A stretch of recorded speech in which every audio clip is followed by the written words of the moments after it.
பழைய காலங்களெல்லாம் ஞாயிற்றுக்கிழமை ஒரு பிரசங்கம் பேசினா அவ்வளவு தான். அந்த வசனத்தை குறிப்பெடுத்துக்கணும், அந்த பிரசங்கத்தை அந்த வசனங்கள் என்னென்ன சொல்கிறாங்களோ எழுதி வச்சுக்கணும். வீட்டுக்கு போயிட்டு அந்த வாரம் ஃபுல்லாக அந்த வசனத்தை தியானிப்போம். ஒழுங்கான விசுவாசியாக இருந்தால் இல்லை, அந்த வசனங்களை தியானிப்போம். கர்த்தர் இந்த வாரம் பேசின வசனம் அப்படின்னு சொல்லி, கர்த்தர் கொடுத்த வசனம் சொல்லி, வீடுகளில் போய் யார் அந்த வசனங்களை தியானிக்கிறது இல்லையோ அவங்க ஒரு விஷயத்தை விசுவாசிக்கிறது இல்லை. தெரியுமா? அந்த ஞாயிற்றுக்கிழமை கர்த்தருடைய வார்த்தை வந்துச்சுன்னு விசுவாசிக்காதவங்க.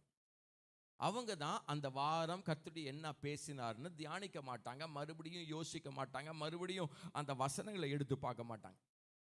பழைய காலங்களில் என்ன பண்ணுவோம் அப்படின்னா, பிரசங்கங்கள் வரும்போது அந்த வசனங்களை எல்லாம் குறிப்பெடுத்துக்குவோம். இந்த வசனம், அடுத்த வசனம், அடுத்த வசனம், அடுத்த வசனம்.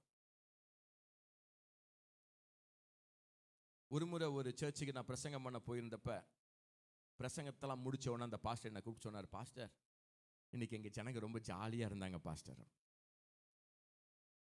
ஏங்க அப்படின்னு.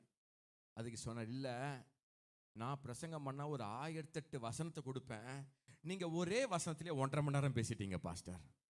அதனால் எங்கள் ஜனங்களுக்கு என்ன எழுதுறதுன்னே தெரியல. அப்பெல்லாம் இந்த பிரசங்கத்தை குறிப்பெடுக்கும் போது 3 பாயிண்ட் 4 பாயிண்ட் சொல்லுவாங்க, வசனத்தை எழுதிக்குவோம். வீட்டுக்கு போன பிற்பாடு இந்த வசனத்தையும் அடுத்த வசனத்தையும் எப்படி அவர் கோர்த்து பேசினார், இதுக்கு எப்படி லிங்க் பண்ணாங்க, இதுக்கப்புறம் ஏன் இந்த வசனத்தை சொன்னாங்க மறந்துடும்.